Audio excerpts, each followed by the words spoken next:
Welcome back, everybody. I'm your host, Lamont Tyson.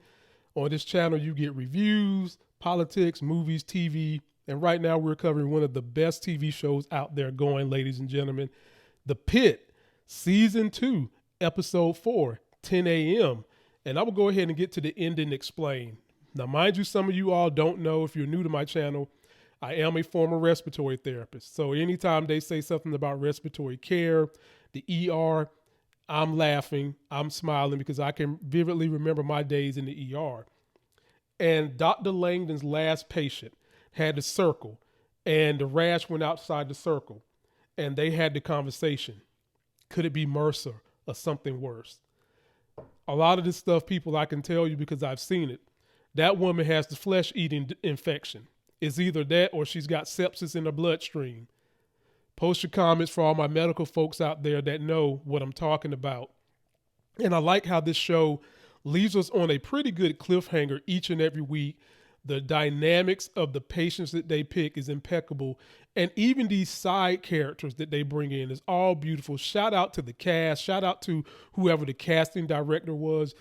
This is one of the most beautiful casts I've ever seen on TV. And I'm loving the story as well. This episode picks up from the very beginning where Dr. Allie shows that she's not all bark. She's got a little bite to her because they're taking bets on the Westbridge situation, why patients are coming in, what happened to them, and she decides to get her booty in on the action. Okay, Dr. Allie. She's starting to soften as a character this episode while somebody else, Dr. Santos, I can't call you sexy no more, is starting to get on my nerve. We've got our sign language lady who I think is the one that had that baby. I ain't forgot about that baby. And I like this patient because she's telling the nurse, you don't have to look away from me. You can look me in my face. Now, because they didn't conclude her situation, I think there's more. And I somehow or another think she's tied to that baby. Y'all let me know what you think. Dr. Whitaker is out here getting some foreign benefits, ladies and gentlemen. Let me find out he out here cracking eggs, and I'm not talking about for the frying pan. He getting it in with an ex-patient who he said he's helping, but then the question comes, if they have a fallout because he's worked with her, would that equal some issues for Dr. Farm Boy? Y'all let me know what you think. First patient they get in from Westbridge is the fall guy. Him and his girlfriend. They're recording each other jumping off buildings and shit. Thankfully, his fall was stopped a little bit by the ferns and the trees. But then you've got his sidekick. They're partners. They're not girlfriend and boyfriend. They are TikTok filming partners. It's trying to film everything. She even goes into the ER room trying to film, and Dr. McKay ushers her out. Thank God, because that chick was about to get on my nerves. They have to intubate this guy. And as the story goes on with those two, we later find out that he's got this huge piece of glass in his back. And guess who would be the overzealous idiot to try to pull it out? Oh yes, the new hotshot medical student.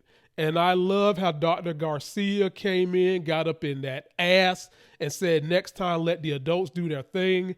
I like how they had to call the respiratory therapist to come down there to help. That would have been me. And I like how they finally took the film girl and got her some help too, because I guarantee you next week, there's going to be something going on with her. Post your comments about that. Jackson's sister shows up. Her name is Jada. She wants to know what's going on with him. And we get more clues into Jackson and what possibly could have happened at school and his personality. I told y'all last week, whatever's going on with Jackson, the issue is not Jackson. I'm starting to feel Trayvon Martin vibes here, ladies and gentlemen. That overzealous campus cop who normally only has a flashlight, got a taser, went overzealous just like them buffoons in Minnesota just did to Alex Pretty. Shout out to him, the nurse. May his family get all the speed they need to recover and wishing them well. Hopefully they sue the fuck out of ICE. I think we've got that going on right here with Jackson. His sister explains he's about to go to law school. He's the calmest of the family. And dare I say, casting, sister's beautiful. Jackson is a good looking dude too, don't get me wrong, but that sister, she thick with it. And the reason I say that is because we're going to have a situation with a sister dealing with thick-witted issues in a minute. We meet the Diaz family, and this one is sad. This show is doing such a good job of going through all the issues Americans, and not just Americans, but people are having to deal with in general. The Diaz family's in there. Homeboy Orlando has not been taking his insulin properly because he doesn't have health insurance anymore after the pandemic. This is what's happened to a lot of people. They done been stuck in gig work, and while our country is allowing the wealth to accumulate to the very top people, I just read an article yesterday. Elon Musk, Mark Zuckerberg, and Amazon guy, those three individuals have more wealth combined than the bottom 50% of people, and we can't give people like Orlando Diaz and his family health care, even at gig work. Come on, America, we're doing something wrong. To the point where this man is in the hospital having a bigger bill that could have been a lesser bill if he could get access to his insulin at a fair price. It got so bad that the daughter started a GoFundMe for him. Now, his pride is getting in the way of that GoFundMe, but I hope that people who have been in this situation in real life start voting the way you need to vote for people that will stand up to you. I want to say Democrats, I really do, but they have been corporate shells too. Now, mind you, they are better than the Republicans. Don't get me wrong here. I'm a lefty. I'm a socialist, because folks tend to forget that the rich people are socialists too. It's just that they take your money up front, and then they bash you about needing social programs such as health care, social programs such as early child care education. They bash you into thinking you're wrong, and that's what's going on with Orlando's pride. So shout out to the daughter. Hopefully he'll get his stuff together and he'll move on. And then we got Super Glue Girl, who needs her eyelids shaved off so that she can get to her party, right? Well, Dr. Langdon does it in triage. Doesn't work. She's not happy. The mineral oils that she put on her face didn't work. Do y'all remember me saying that if I had to pick one of these doctors to be a social media maven, who would it be? Bing, bing, bing. Dr. Javatee with her fine self. Jump on me, Javatee. Come to find out, Dr. Javatee has been doing social media and has a huge following for just talking about what she's dealing with at work. And if you look on YouTube, you can find several med students, about to be med students, interns, nurses, even flight attendants that post the type of stuff they go through on their day-to-day job. And did you notice how Langdon was looking at Dr. Javatee when she talked about that? You remember how Dr. Javatee hugged him when she first seen him? Is there any love interest brewing here? Post your comments, let me know what you guys think. Dr. King and Dr. Sad Santos, I can't call her sexy no more because that character is getting on my nerves, are in here with patient Felicia. And she's got some issues in her lung. And Dr. King is so smart, and who I feel like is really the kind of the heart of this crew, was easily able to break down that this woman is binging and purging because she told her that she works at PNC Bank, nice bank to bank with, I bank with them. She works out a lot. And Dr. King figured out that if you've got some gunk on the back of your teeth, the enamel's gone, you most likely are vomiting to try to be in shape. Now, folks, I've had to deal with that as a respiratory therapist, someone who aspirated, vomit, had to put him on a vent. Now, mind you, in the black community, a lot of the things that the white community has been able to just do in the health community in terms of therapy and talking to people about these type of issues of weight and stuff like that, they get pushed away, and we don't get the kind of help that we need. And I'm glad they focused on this, because I at one point in time was a heavy person. This picture you're seeing of me was me when I was about 230 pounds around 2006, when I had just got out of respiratory school. I got some help. I got with the right people. I kind of overcame the eating disorder to a point, and I got in shape and did a bodybuilding show. But it just begs to wonder, it's like a double-edged sword when you're talking about the type of issues with being overweight, underweight, because in the black community, oftentimes we tend to accept someone who has more meat on their bones, because it tends to, especially a woman. Well, I say a man too, because if the man has got money, people will tolerate anything. And a woman can be tolerated with a lot of weight if it's shapely. But then you've got those where it's not shapely. And then they're shamed, they're body shamed. And on one hand, you would want them to be fit because at the end of the day, it should be about their level of fitness. And you want to talk about being in shape helps you be fit. But we know right now too many people are using illegal drugs to get fit, sell fucking programs, and lie to you that all they do is hard work, pull up their bootstraps and go walk on the treadmill and hit the weights every day when they're using steroids and stuff. And so we need to come to a point where we keep fitness at the forefront, maybe get culture to start seeing that we can be beautiful in all shapes, all sizes. And so that the stigma that you need to be skinny can go away. In the end, they were able to help her. She wanted to talk to a black person to help her with this issue because we don't see this too often. A lot of the time, we don't see black people in the medical community, which is why I'm still a little upset about my respiratory therapy position I had. But post your comments if you've had to deal with anyone in your family that has struggled with weight issues, maybe overcame it, maybe gained it back, or continues to struggle right now.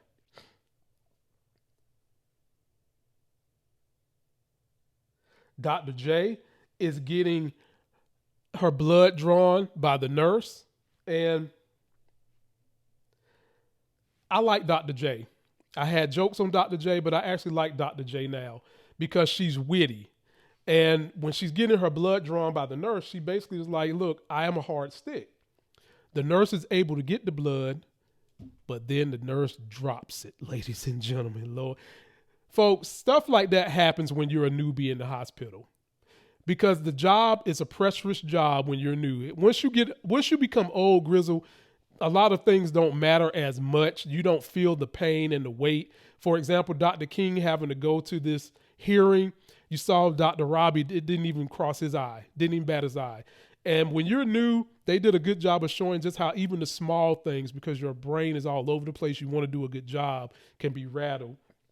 And I'm glad that they didn't take it any further to make the girl seem like she was going to crack up. And then we got Dr. Al Shimi, ladies and gentlemen. Goes back to talk to Robbie. It seems like she's starting to settle in with Robbie. She said when she wins that bet, she wants to take him to get a beer. So you mean we've got Dr. McKay on the prowl? We got Dr. Al on the prowl? Things is getting thick up here, ladies and gentlemen. Post your comments on who you hope Dr. Al lands on. Because there's another person she might land on, and we'll get to that in a minute. Dr. McKay's patient, Mr. Montrose, has some vertebrae issues, and he can wait 6 months and get it fixed, or he can go for the finger up the butt situation to get it fixed. Which one y'all think he chose? Because his social life at his age is what he wants to do. He can't afford 6 months.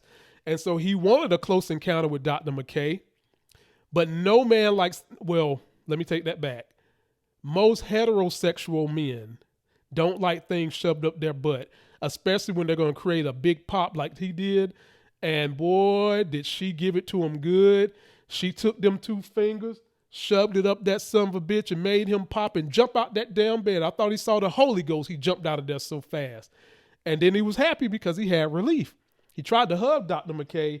She wasn't going for it. And then she goes right over there to the soccer player who I said in the previews before the season start, her panty drawers were going to come off of the soccer player. And at first she's trying to act like she's whapping down his advances from a professional standpoint because she's a professional. But she already done told y'all she hot in the ass. She already done told y'all she need a plunger to cool it off. So what does she do? She goes back and she hooks up with him for an art date. I wonder where they show the scene with her booty cheeks all up in the air, getting back, monkey double back flips all up in the bed. Y'all post your comments and let me know what y'all think about that. Louis gets his tooth pulled, and we might as well say Louis is the mascot of this ER. He's the mascot of the PITT, which scares me, ladies and gentlemen. I'm scared for Louis because I think something ultimately by the end of this season is going to happen to him because he's been an enduring character. And he's got fluid pulled out of him. He's got this tooth thing fixed. He got that secret with him and Dr. Langdon that he ain't telling nobody. I think something's going to happen to Louis. They are going to put him in a situation. It's just, what is it going to be? Y'all let me know what you think. Dr. Sexy Samara gets on the job to try to find some kind of health insurance for the Diaz family, but in the end, it winds up being the daughter giving them the help that they need. Now that Farm Boy is starting to get his first check, we learned in this episode, he's over there placing $40 bets with everybody on what caused the situation in Westbridge. He thinks it's a power outage. That made me laugh, ladies and gentlemen. I enjoyed that moment because it's showing you the transition that these people go through. We learned through Louis and his conversation with Langdon that Langdon has 2 kids, a 5-year-old and a 3-year-old, and he's terrible at gardening. Well, you can't be perfect at everything. But at the same time, we learned Louis was a groundskeeper that did gardens and lawn, which further tells me we're going to lose Louis, ladies and gentlemen. Enjoy him while he's here. Enjoy him, enjoy him, enjoy him. Dr. Al pulls in Langdon from triage to bring him to the ER while Robbie is looking at it and he's not feeling it. But good old Nurse Dana, let us not forget Nurse Dana, who is also the heart and soul of this crew too, tells him maybe he need to pipe down. And they're close. That's why y'all are so mad at each other. Maybe y'all need to have a powwow. And I agree, folks. I agree they do need to have a powwow. Dr. Mel is talking to Dr. Santos about how she's a picky eater. She understands what Felicia was going through. And then Santos, I'm going to start calling her Dr. Say Asshole Toast, because she calls Whitaker Fuckleberry, because he basically gave her insight that she didn't realize in the moment. What the hell is this woman's problem? Did she get fondled as a young teen or something? I get she's under the stress that Dr. Alley wants her to get her notes done, but folks, that's part of the job. They stayed on me about getting my notes done. Do you think that she needs to be taken somewhere and get her back blowed out? Y'all let me know what's going on with Dr. Asshole Santos. And last but not least, ladies and gentlemen, we got to the lady that I think has the flesh-eating infection. That's what's going on. I want to hear from you guys. Post your comments. Let me know what you